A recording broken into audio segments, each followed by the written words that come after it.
ഞാൻ ചെറുതായിട്ടൊക്കെ പാട്ട് പാടും. ഒരു വലിയ കൈഡി സാറിനെ, സാർ പാട്ട് പാടുമെന്ന് നമ്മൾ സമ്മതിച്ചിരിക്കുകയാണ്. പക്ഷേ ഇന്ന് ഞാൻ പാടാൻ പറ്റില്ല എന്ന് പറഞ്ഞു. കാരണം എൻ്റെ തൊണ്ട പോയിരിക്കുകയാണ്. പനി, സൗണ്ട് സിസ്റ്റം ശരിയല്ല എൻ്റെ. അപ്പം എന്നാലും ഇതിൻ്റെ കോർഡിനേറ്റർ എന്നെ നിർബന്ധിക്കുകയാണ് രണ്ടുപേരെയെങ്കിലും പാടണമെന്ന്. അപ്പോൾ തൊണ്ട വയ്യാതെ പാടുക എന്നുള്ളൊരു ഓർമ്മ നിങ്ങൾക്കെല്ലാം ഉണ്ടാകണം. കോർഡിനേറ്റർ മാത്രമല്ല, നമ്മളെല്ലാരും നിർബന്ധിക്കല്ലേ അല്ലേ? നമ്മളെല്ലാരും നിർബന്ധിക്കല്ലേ പാട്ട് പാടാൻ? Sir please.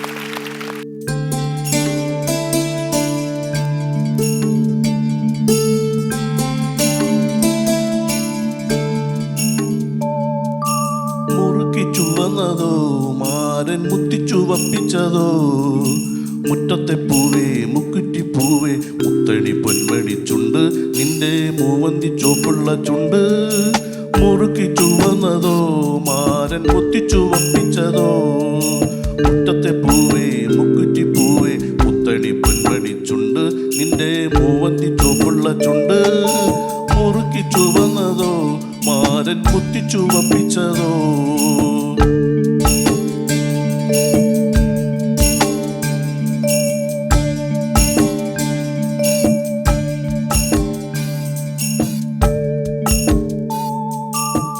വിടർന്നത് പൂമുല്ലയാണോ മൊട്ടിട്ട മോഹമാണോ?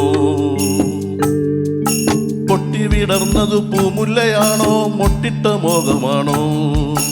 കാറ്റുകവർന്നത് കസ്തൂരിയാണോ കരളിലെ സ്നേഹമാണോ? കൈനാറിയാണോ കൈതപ്പൂവാണോ കള്ളിപ്പെണ്ണിൽ നിൻകിനാവാണോ? കൈനാറിയാണോ കൈതപ്പൂവാണോ കള്ളിപ്പെണ്ണിൽ നിൻകിനാവാണോ? ചുവന്നതോ മാരൻ മുത്തിച്ചുവപ്പിച്ചതോ, മുറ്റത്തെ പൂവേ മുക്കുറ്റി പൂവേ മുത്തണി പൊന്മണി ചുണ്ട്, നിന്റെ മൂവന്തി ചോപ്പുള്ള ചുണ്ട്. മുറുക്കി ചുവന്നതോ മാരൻ മുത്തിച്ചുവപ്പിച്ചതോ.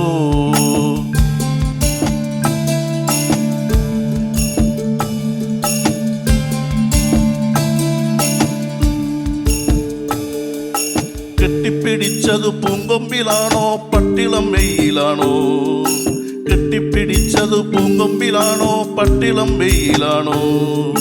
തട്ടിയെടുത്തത് താരമ്പൻ നിന്നുടെ തങ്കപ്പതക്കമാണോ? കരിവളയാണോ കാൽത്തളയാണോ കന്നിപ്പെണ്ണ് നിൻ മനസ്സാണോ? കരിവളയാണോ കാൽത്തളയാണോ കന്നിപ്പെണ്ണ് നിൻ മനസ്സാണോ? മുറുക്കി ചുവന്നതോ മാരൻ മുത്തിച്ചുവപ്പിച്ചതോ, മുറ്റത്തെ പൂവേ മുക്കുറ്റി പൂവേ മുത്തണി പൊന്മണി ചുണ്ട്, നിന്റെ മൂവന്തി ചോപ്പുള്ള ചുണ്ട്. മുറുക്കി ചുവന്നതോ മാരൻ മുത്തിച്ചുവപ്പിച്ചതോ.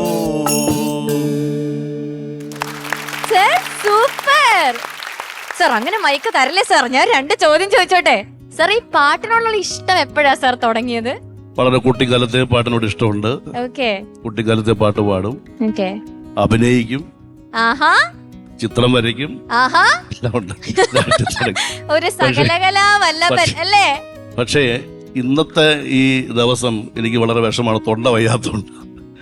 കാരണം നല്ല പനിയും ശബ്ദമെല്ലാം അടച്ചിരിക്കുകയാണ്. എങ്കിലും അമൃത TV നടത്തുന്ന ഈ പരിപാടി നിയമസഭയിൽ തീർച്ചയായിട്ടും ഞങ്ങൾ നിയമസഭാ സാമാജികർക്ക് ഇത്തരമൊരു സന്ദർഭം, ഞങ്ങളെല്ലാം രാഷ്ട്രീയ പ്രവർത്തനത്തിൽ വളരെ സജീവമായി. ഇപ്പൊ തെരഞ്ഞെടുപ്പിന്റെ സമയം കഴിഞ്ഞു, അടുത്ത തെരഞ്ഞെടുപ്പ് വരാൻ പോകുന്നു. അപ്പോൾ സ്വാഭാവികമായി നമുക്ക് 24 hours മിക്കവാറും ഉറക്കം വളരെ കുറച്ചേ ഉള്ളൂ, 2-3 മണിക്കൂർ. അപ്പോൾ മിക്കവാറും എല്ലാ സമയങ്ങളിലും നമുക്ക് വളരെ ടെൻഷൻ പിടിച്ച സമയമാണ്. ആ സമയത്ത് ആസ്വദിക്കാൻ പറ്റിയ ഒരു നിമിഷമാണ് ഇത്. അതുകൊണ്ടാണ് ഞങ്ങൾ ഇതിൽ പാർട്ടിസിപ്പേറ്റ് ചെയ്തിട്ടുള്ളത്. തീർച്ചയായിട്ടും നിങ്ങളോടൊപ്പം ഈ പാട്ട് പാടാൻ പറ്റിയതിൽ, നിങ്ങൾ എന്നെ ക്ഷണിച്ചതിൽ പ്രത്യേകം നന്ദി നിയമസഭയ്ക്ക് വേണ്ടി വ്യക്തിപരമായി അറിയിക്കുന്നു. Thank you sir. ഇതുപോലെ ഒളിഞ്ഞിരിക്കുന്ന കലാകാരന്മാരെയും തീർച്ചയായിട്ടും വിഷ്ണു ഇരിപ്പുണ്ട്. അല്ല, ഇതിന് എന്തെങ്കിലും ഒരു പദ്ധതി ഉണ്ടോ സർ? പ്രതിഭ ഇരിപ്പുണ്ട്. അപ്പൊ വരുന്നുണ്ടല്ലേ സർ? പ്രതിഭ വലിയ പ്രതിഭയാണ്. ഒരു വലിയ കൈയടി. പ്രതിഭ മാഡത്തിന്റെ പാട്ട് നമുക്ക് വൈകാതെ ഒന്ന് കേൾക്കണം. പ്രതിഭയും വിഷ്ണു നല്ല മനോഹരമായി പാടും. ഓക്കെ, അപ്പൊ അതും നമ്മൾ കേൾക്കുന്നതായിരിക്കും അല്ലേ sir? Okay, thank you sir. Thank you so much.